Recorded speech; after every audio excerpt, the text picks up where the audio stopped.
ভিডিওতে তোমাদের সবাইকে স্বাগত জানাই। হোটেলে চলে এসেছি, স্নান হয়ে গেছে, ড্রেস পরে নিয়েছি, এখন যাব মন্দিরে আরতি দেখতে। আর তার আগে চলো আমাদের রুমটা তোমাদের সাথে শেয়ার করি। আচ্ছা,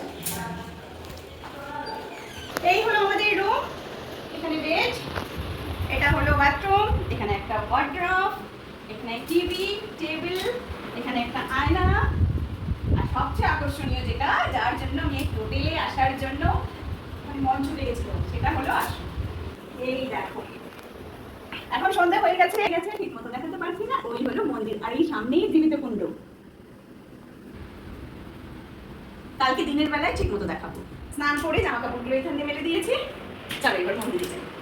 ফেসবুকে আমি ভিডিও দেখি শুভ, আর আজকে আসলে শুভ দোকানে মাধ্যমে ভিডিও দেখবো, ওর সাথে কথা বলে আসছি।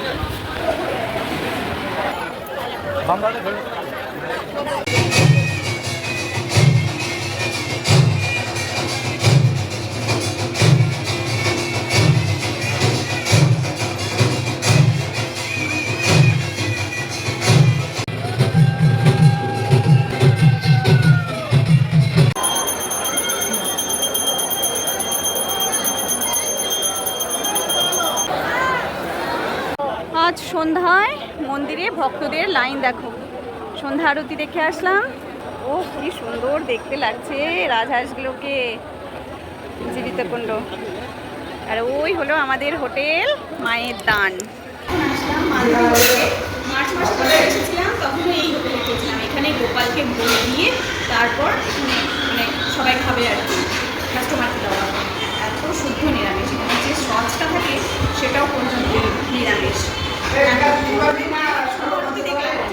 পরে গেটটা বন্ধ হয়েছে, আমি একদম মোবাইল নিয়ে রেডি, আধা ঘন্টা কন্টিনিউয়াস দাঁড়িয়ে আছে যে গেট যখনই খুলবে তখনই আমি মায়ের ওই সুন্দর রূপের দর্শন, আমিও দর্শন করবো, তোমাদেরও করাবো।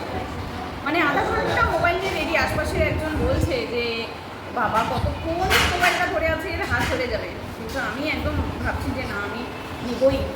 কিন্তু যেই দরজা খুলবে অমনি ভক্তদের ঢুকিয়ে দিল, মানে ভিআইপি লাইন খুলে দিল। একটু নিতে পেরেছি মায়ের মুখটা, তখন এতক্ষণ দাঁড়িয়েছিলাম, এত বাঁধো মানে এত ব্যথা করছে। খেয়ে একটু ঘুরে তারপরে আবার হোটেলে চলে যাবো, তো কালকে ভোরে পুজো দেবো। শুভ পান্ডার সাথে কথা হয়ে গেছে, এখন খাই। এই হলো আজকে আমাদের রাতের ডিনার, একদম শুদ্ধ নিরামিষ থালি। ভাত, ডাল, আলু পোস্ত, আলু ভাজা, লেবু, পটল আলুর তরকারি, আমরা চাটনি আর পাঁপড় ও পরিপূর্ণ নিরামিষ থালি।